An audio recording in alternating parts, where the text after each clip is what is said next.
एक बार एक व्यक्ति एक बौद्ध भिक्षुक से कहता है, मुनिवर, मैं ज्यादा सोचने की आदत से परेशान हूं, कृपया कोई समाधान बताएं। बौद्ध भिक्षु ने कहा, नहीं, तुम ज्यादा सोचने की आदत से परेशान नहीं हो, बल्कि तुम इस बात से परेशान हो कि तुम्हारे मन में ना चाहते हुए भी वो सारे विचार चलते रहते हैं जिनके बारे में तुम सोचना नहीं चाहते। अगर किसी व्यक्ति के मन में लगातार अच्छे विचार आ रहे हैं तो वो कभी नहीं कहेगा कि मैं ज्यादा सोचने की आदत से परेशान हूं, बल्कि वो कहेगा कि मैं तो चिंतन कर रहा हूं। चिंता और चिंतन में यही फर्क होता है। चिंता के समय व्यक्ति के मन में वो एक ही विचार बार बार चलता रहता है जिसके बारे में वो सोचना नहीं चाहता, लेकिन चिंतन के समय व्यक्ति के मन में अच्छे और सकारात्मक विचारों की एक लयबद्ध प्रक्रिया बन जाती है जो उसे अंदर से आनंद से भर देती है। तो चिंता और चिंतन दोनों अवस्थाओं में व्यक्ति के मन में विचार ही चलते हैं, लेकिन एक अवस्था व्यक्ति के मन को आत्मग्लानि, डर और पीड़ा से भर देती है, वहीं दूसरी अवस्था उसके अंदर बीज बोती है, उसे प्रेरित करती है कुछ महत्वपूर्ण और सकारात्मक बदलाव लाने के लिए। तो तुम्हारी समस्या मन में बहुत सारे विचारों का चलना नहीं, बल्कि कुछ गलत और अनचाहे विचारों का बार बार चलना है। व्यक्ति ने कहा, मुनिवर, लेकिन यह कैसे पहचाना जाए कि कौन से विचार अच्छे हैं और कौन से बुरे?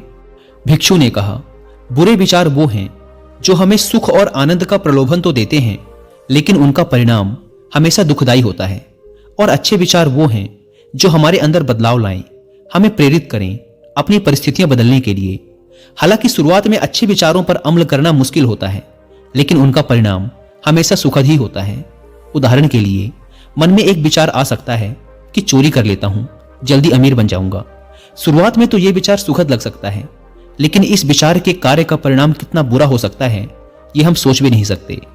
दूसरा विचार हो सकता है कि मैं खुद के शरीर को स्वस्थ और निरोगी रखने के लिए व्यायाम और प्राणायाम को अपने जीवन का हिस्सा बनाऊंगा। अब इस विचार को वास्तविक बनाने के लिए तुम्हें कर्म तो करना ही पड़ेगा, क्योंकि बिना कर्म किए अच्छा से अच्छा विचार भी किसी काम का नहीं। अब समझने वाली बात यह है कि लगातार अपना कर्म करने से हमें सुख और आनंद मिले ना मिले, लेकिन कर्म ना करने से होने वाली आत्मग्लानि, पीड़ा, पश्चाताप और दुख से हम जरूर बच जाते हैं। बौद्ध भिक्षु ने आगे कहा, आज मैं तुम्हें गौतम बुद्ध की शिक्षाओं और उनके जीवन से 5 ऐसी बातें बताने जा रहा हूं जिनका पालन करके तुम अपने विचारों को शुद्ध रख सकते हो, अपने मन को शांत और निर्मल रख सकते हो। भिक्षु ने कहना शुरू किया, पहली बात, अपने शरीर को हमेशा साफ सुथरा रखें। हमारे शरीर और मन के बीच एक गहरा संबंध होता है। हम अपने शरीर को जैसा रखेंगे, हमारे विचार भी वैसे ही होते चले जाएंगे। शरीर को साफ सुथरा रखना भी एक विशिष्ट आदत है जो हमें सैकड़ों की भीड़ में भी दूसरों से अलग बनाता है। सिर के बाल से लेकर पैर के नाखून तक हमारा शरीर एकदम साफ रहना चाहिए। उसमें से सुगंध आनी चाहिए, और अगर सुगंध नहीं आ रही तो कम से कम बदबू तो नहीं आनी चाहिए, क्योंकि कचरे के ढेर में कचरा ही फेंका जाता है, फूल नहीं। इसीलिए अगर हम अपने बाहरी शरीर को बुरी तरह अस्त व्यस्त और गंदा रखेंगे तो हमारे अंदर विचार भी गंदे ही आएंगे, और अगर बाहरी शरीर को आकर्षक और साफ सुथरा रखेंगे तो विचार भी अच्छे ही आएंगे। एक सुगंध अंदर की भी होती है जो कि सकारात्मक विचार और शांत चित्त के होने से आती है। यह सुगंध हर उस व्यक्ति के शरीर से आती है जो अंदर से शांत हो चुका है। गौतम बुद्ध के शरीर से भी एक मनमोहक सुगंध आती थी जो हर उस व्यक्ति को मोहित कर लेती थी जो उनके संपर्क में आता था। बुद्ध के चेहरे की आभा भरी शांति और उनके शरीर की मनमोहक सुगंध से कोई भी व्यक्ति प्रभावित हुए बिना रह नहीं पाता था। दूसरी बात, अपने शरीर के अंदर की गंदगी को बाहर निकालो, यानी अपने शरीर को अंदर से साफ करो, और यह संभव है शारीरिक तप के माध्यम से। शारीरिक तप से मतलब है कि हर रोज व्यायाम करना और समय समय पर उपवास रखना। ये दोनों ही काम हमारे शरीर में जमा गंदगी और चर्बी को बाहर निकाल शरीर को भीतर से साफ कर देते हैं। और जब शरीर अंदर से साफ और स्वस्थ होगा तो मन में शरीर को लेकर उठने वाले नकारात्मक विचार खत्म हो जाएंगे और उनकी जगह अच्छे व स्वस्थ विचार जन्म लेंगे। अब देखते हैं कि गौतम बुद्ध शरीर को स्वस्थ रखने के लिए शारीरिक व्यायाम कैसे करते थे। बुद्ध को बड़े बड़े नगर सेठ और राजा महाराजा अपने यहाँ भोजन पर आमंत्रित करते थे, और वो बुद्ध को महल तक लाने के लिए अच्छे से अच्छे रथ और घोड़ा गाड़ी भी भेजते थे। लेकिन बुद्ध कभी भी रथ या घोड़ा गाड़ी पर नहीं चढ़े, वो हमेशा पैदल ही जाते थे, फिर चाहे यात्रा कितनी ही लंबी क्यों ना हो। बुद्ध कहा करते थे कि यह शरीर बना ही परिश्रम करने के लिए है। लोग परिश्रम ना करके अपने शरीर को कमजोर, असाध्य और रोगी बना रहे हैं। पैदल चलने से शरीर को कष्ट होता है और शरीर को जितना कष्ट होता है, शरीर उतनी ही अच्छी अवस्था में रहता है। दोस्तों, एक्सपर्ट का मानना है कि फिट रहने के लिए रोज जिम में 1-2 घंटे मेहनत करके पसीना बहाना जरूरी नहीं है, बल्कि इसकी जगह अगर आप हर रोज सिर्फ 10,000 कदम चलते हैं तो यह आपके शरीर के लिए एक कंप्लीट एक्सरसाइज का काम करता है। रोजाना 10,000 कदम चलने से न केवल आपका वजन कम हो सकता है, बल्कि आप कई बीमारियों से छुटकारा पा सकते हैं। एक नॉर्मल इंसान जिसका अधिकतर समय ऑफिस में अपनी कैबिन के चेयर पर गुजरता है, उसे एक दिन में 10,000 कदम चलना शायद नामुमकिन सी बात लगे। लेकिन अगर हमें इसे अचीव करने के सही तरीके, सही रास्ते पता हों तो 10,000 कदम चलना उतना मुश्किल है ही नहीं। और हमारे लिए सही रास्ता ढूंढने का काम कुकू एफएम पहले ही कर चुका है एंड फर्स्ट कमेंट पर मिल जाएगी। बौद्ध भिक्षु ने आगे कहा, तीसरी बात, उचित और साम्यक आहार। जैसा इंसान का आहार होता है वैसे ही उसके विचार हो जाते हैं। इसीलिए व्यक्ति को कभी भी तामसिक और मृत भोजन नहीं करना चाहिए। उसे अपने भोजन में ज्यादा से ज्यादा जीवित वस्तुएं शामिल करनी चाहिए, यानी ऐसा भोजन जो सीधे प्रकृति से प्राप्त होता है और जिसमें जीवन होता है, क्योंकि ऐसा भोजन आसानी से पच भी जाता है और शरीर में किसी प्रकार की गंदगी भी जमा नहीं करता। दूसरी बात, भोजन को हमेशा उचित मात्रा में ही लेना चाहिए, चाहे भोजन कितना ही सात्विक और हल्का क्यों ना हो। लेकिन कभी भी अधिक मात्रा में भोजन नहीं करना चाहिए, क्योंकि अच्छी चीज की अति भी बुरा ही परिणाम देती है। भोजन उतना ही करो कि जब तुम भोजन करके उठो तो तुम्हारे अंदर भोजन करने की थोड़ी सी भूख शेष रहनी चाहिए। अगर तुम ऐसा नियम बना लेते हो कि मैं जब भी भोजन करूंगा तो अपनी भूख से थोड़ा सा कम खाऊंगा, तो तुम्हारे शरीर में अधिक भोजन खाने से होने वाली सारी बीमारियां जड़ से खत्म हो जाएंगी। रात में हल्का और कम भोजन करो ताकि तुम्हारी जीवन ऊर्जा उस भोजन को जल्दी से पचाकर तुम्हारे आंतरिक शरीर की सफाई और मरम्मत का काम कर सके। जब गौतम बुद्ध किसी के यहाँ भोजन के लिए जाते थे तो लोग उनके लिए तरह तरह के स्वादिष्ट व्यंजन बनवाते, लेकिन बुद्ध सिर्फ उतना ही खाते जितने में उनकी भूख शांत हो सके। बुद्ध अपने शिष्यों को भी यही सिखाते थे कि भोजन पेट भरने के लिए करना चाहिए, ना कि मन भरने के लिए। यहां समझने वाली एक बात और भी है कि अगर तुम स्वादिष्ट भोजन करने के शौकीन हो तो तुम्हें उसे एकदम छोड़ना नहीं है, बस उसकी मात्रा को सम्यक कर देना है। सम्यक का अर्थ है ना बहुत ज्यादा और ना ही बहुत कम। चौथी बात, अपनी संगति का खास ध्यान रखो। संगति का अर्थ केवल उन लोगों या दोस्तों भर से नहीं है जिनके साथ हम अपना ज्यादातर समय बिताते हैं, बल्कि यहां संगति का मतलब हर उस चीज से है जो हम अपने इंद्रियों के द्वारा ग्रहण करते हैं।